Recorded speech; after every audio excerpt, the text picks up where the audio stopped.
السلام عليكم ورحمة الله وبركاته. أهلا ومرحبا بكم في منصة دودميرا. كتير منا متخيل ان انا بعد ما اتخرج من كلية تمريض فانا عندي فرصة واحدة بس للشغل، اللي انا اشتغل في المستشفى، وده مش صحيح. انا عندي 10 مجالات متاحة ليا بعد التخرج ممكن اشتغل فيهم. يا ترى ايه هما؟ يلا نشوف مع بعض. 10 مجالات اللي انا هبتدي اشرحهم دلوقتي او اقولهم اللي هما متاحين ليك بعد التخرج. كل مجال له حلقة لوحده، يعني لو انتوا عايزيني اتكلم عن مجال معين فاكتبوا لي في التعليق عشان ابتدي اجهز له، لان كل مجال لازم تكون مخطط له وانت في الكلية عشان تقدر تحققه. ما ينفعش بعد ما اخلص في حاجات معينة كده اقول انا عايزة ادخلها، لا، هي كانت المفروض من وانا في الكلية. اول حاجة ان اكون معيد، وده حلم كتير من الطلبة. طبعا كلنا عارفين ان مش اي حد هيتعين معيد، اللي هم ال10 الاوائل، وساعات لا قدر الله ساعات الكليه بتبقى عايزه واحد بس او 2 3، ولكن متاح ان تاخد ال10 الاوائل من الدفعه. يا ترى ايه هو المجال التاني المتاح ليا؟ التدريس في المعاهد الفنيه للتمريض. ان انا ممكن ادرس في المعاهد الفنيه للتمريض، وطبعا لها شروط، يعني برضو مش اي حد يكتب في الرغبات بتاعته المعهد الفنيه للتمريض هيتعين في المعهد الفنيه للتمريض. عموما الكليه احتمال كبير بتاخد ال10، وال10 اللي بعد كده اللي هم من 11 ل 20 بيتعينوا فين؟ بيتعينوا في المعهد الفنيه للتمريض، او على الاقل تقديرك ما يقلش عن جيد جدا.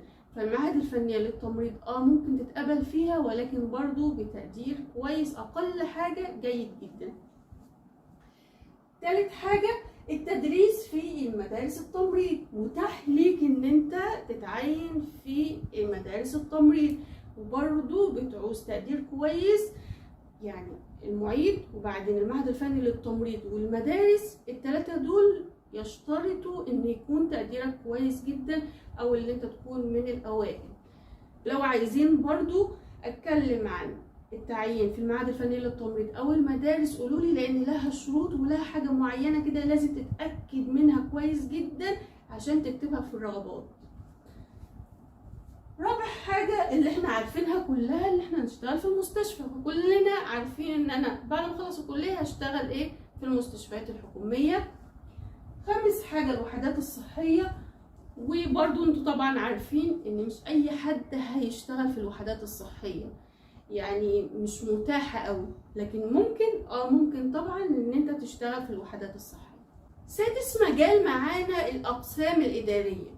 لو انا عايز اشتغل في قسم اداري، هل انا اول ما هتخرج هشتغل في قسم اداري؟ استحالة. طيب يا دكتور انت ليه بتقولها لنا؟ لان لو انت حاططها هدف لها حاجات معينة عشان توصل لها. ايه هي بقى الحاجات دي؟ لو انت حاطط في دماغك ان انا عايز اشتغل في الاقسام الادارية، فلازم يبقى تجهز نفسك ان انت تاخد دبلومة في الجودة، في مكافحة العدوى، في الإدارة، تعمل ماجستير ودكتوراه في الإدارة. خلال الوقت اللي انت بتاخد فيه الدبلومة أو الماجستير بتاعك بتكون خبرة وسنين خبرة في الشغل. الاتنين مع بعض بيهيئوك اللي انت تشتغل في الأقسام الإدارية. لكن هل أنا أول ما اتخرج هشتغل في الأقسام الإدارية؟ استحالة طبعا، لأن بتبقى لها شروط معينة. احنا محتاجين خبرة وسنين خبرة معاك، ومحتاجين برضو مؤهلات توديك للوضع ده اللي هو مجال معانا بيتحدد بناء عن رغبتك انت. في بعض الطلبة بيحبوا التدريس، يعني هم بيستمتعوا وهم بيشرحوا فحابين المجال ده، وانا معاكم ان فعلا في ناس كتيرة بتحب تشرح وعندها الفن والملكة دي، ولكن ما بيتعينوش معيدات او معيدين ولا حتى في المعهد او في المدرسة. خلاص كده انا حلمي انتهى؟ لا، ما انتهاش. ممكن حلمك يتحقق في يوم من الايام. ازاي بقى؟ اللي هو المجال السابع، الدراسات العليا. هتتعين في مستشفى وهتستحمل، وعلى فكرة المستشفى هتديك خبرة كتير جدا ومعلومات كتيرة جدا لو انت حاطط في دماغك فعلا ان عايز ادرس. وهبتدي اقدم في الدراسات العليا، هبتدي اختار تخصص معين. لو عايزيني اتكلم عن الموضوع ده لانه موضوع كبير، ازاي اختار التخصص بتاعي وبناء على ايه، اكتبوا لي في التعليق. هبتدي اقدم في الدراسات العليا، ماجستير ودكتوراه. طيب هيفيدني في ايه يا دكتور؟ في كليات تمريض لسه كتيرة هتفتح، فهتبقى الأولوية ليك اللي معاه ماجستير ودكتوراه بالتأكيد أكتر من أي حد معاه بكالوريوس، وفي تخصصات معينة طبعا. تامن مجال معانا القوات المسلحة. طبعا أغلبيتنا هيقول ده أحلى مجال، هو فعلا مجال كويس جدا، مكانة اجتماعية وماليا برضو، ولكن طبعا كلنا عارفين ان مش اي حد متاح ليه ان هو يتعين في القوات المسلحة. ولو كان في فرصة ان انت تتعين في القوات المسلحة، بعد ما بتتخرج من الكلية بتاخد 6 شهور دراسة في القوات المسلحة وبتبتدي تتعين في القوات المسلحة. بس انا هتكلم عن جزئية مختلفة غير الشروط اللي احنا طبعا كلنا او اغلبيتنا عارفينها، ولو عايزين نتكلم عنها اكتبوا لي في التعليق. لو انت شخص ما بتحبش الروتين والالتزام واللي انت تكون مقيد بتعليمات معينة، بلاش تدخلها لان هتتعذب وهتتعذبي. انا ليا زمايلي في القوات المسلحة على فكرة هم متميزين جدا، ولكن يعني انا ما بشوف زميلتي دي وبحط نفسي مكانها صعب بالنسبة لي. ليه؟ لان ساعات مثلا بيجي لها مأمورية في محافظة تانية، فاللي هي مش متاح ليها ان هي يعني انت خلاص في المحافظه دي فانت بتشتغلي في المحافظه دي، لا انت ساعات بتضطري ليكي مأموريه في مكان معين. فبالنسبه لي انا مثلا لا، الموضوع ده صعب.